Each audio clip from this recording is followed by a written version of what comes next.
If there's one good thing about a future overrun with crime, it's that it usually is accompanied by a diverse group of law enforcement specialists coming together to form a team with technology at their side as their weapon to fight that crime and return justice to an otherwise very peaceful city without directly addressing the issues that led to the rise of crime in the first place. It's really hard to build a toy line around a get out the vote campaign to replace corrupt politicians. There's nowhere to put the robot dog. Hi, I'm Dan Larson, and this is the history of cops.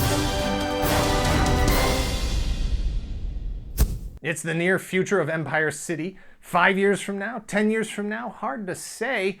65 episodes of Cops aired from 1988 to 1989. I can tell you with absolute 100% certainty that it is set at least 22 years into the future, as I have yet to see any stories on the news now in 2018 about a specialized unit of cybernetically enhanced techno-cops fighting back against an equally cybernetically enhanced group of organized criminals.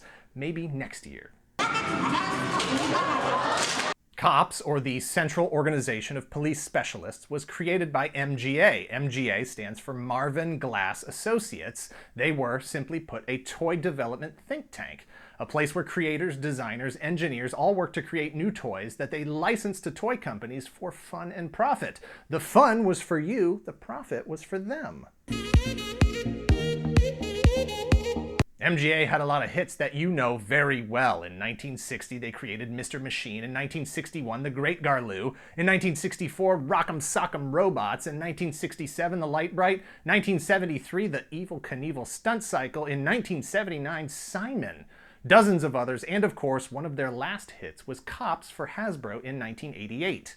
The premise for C.O.P.S was developed at MGA, then licensed by Hasbro, who gave it the full standard multimedia marketing rollout, including an animated series and a comic book.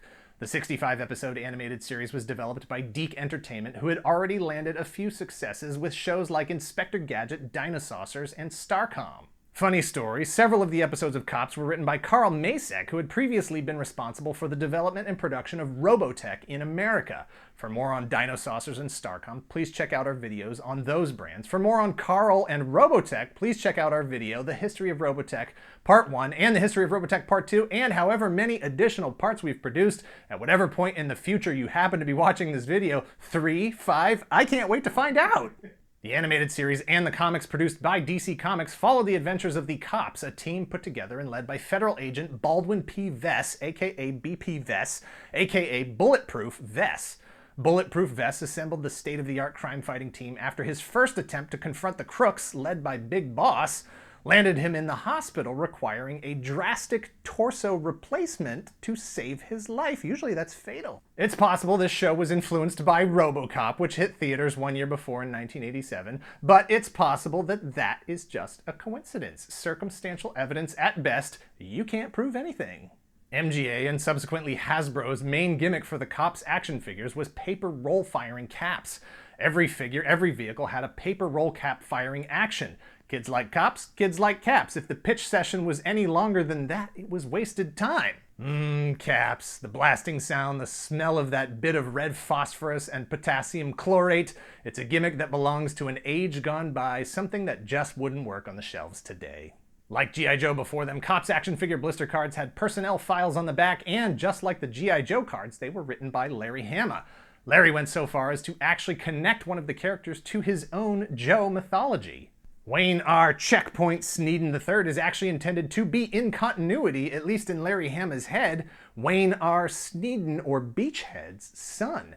They share the same name, and the senior Sneeden is referred to as having been a member of a top-secret military team in the 80s and the 90s. It's all Hasbro, so it counts. That said, G.I. Joe's Bulletproof, who served as part of the Drug Elimination Force released in 1993, has no connection to C.O.P.S as his name is Earl S. Morris. I'm just finding this out now, and I'm a little disappointed. As long as Shockwave from the Transformers and Shockwave from G.I. Joe are still related, I think I'll be okay. Despite the absolute earworm of a theme song created by Haim Saban, C.O.P.S only aired for the one season. It only existed as a means to move the toys, and while it may have moved a decent amount of product for one season, it didn't move enough to justify a season 2. In 1993, C.O.P.S re-aired as Cyber C.O.P.S. The name was slightly altered to avoid conflict with the breakout reality TV show that took over the name C.O.P.S the moment the cartoon went off the air.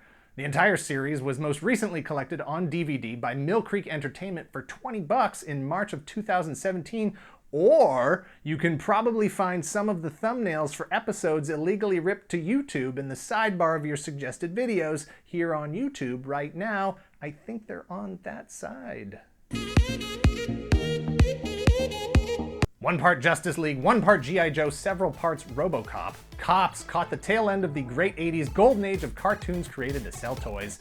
There are no plans at this time for a revival, a Kickstarter, a reboot, a movie, anything. In fact, I wouldn't be surprised if this is the first time that most of you are even hearing about it existing in the first place. Thanks for watching. Please hit like, hit subscribe, share this video with all your friends. Check out our Patreon at patreon.com/toygalaxy if you are in a financially amenable position. And let us know in the comments below if you've ever watched C.O.P.S or had any of the toys. I personally love the opening theme, one of the best, and I see the figures regularly at flea markets, but I do not currently own any of them and don't really have a good excuse why. I do love cap guns, if that's any consolation, and I have lots of those. No?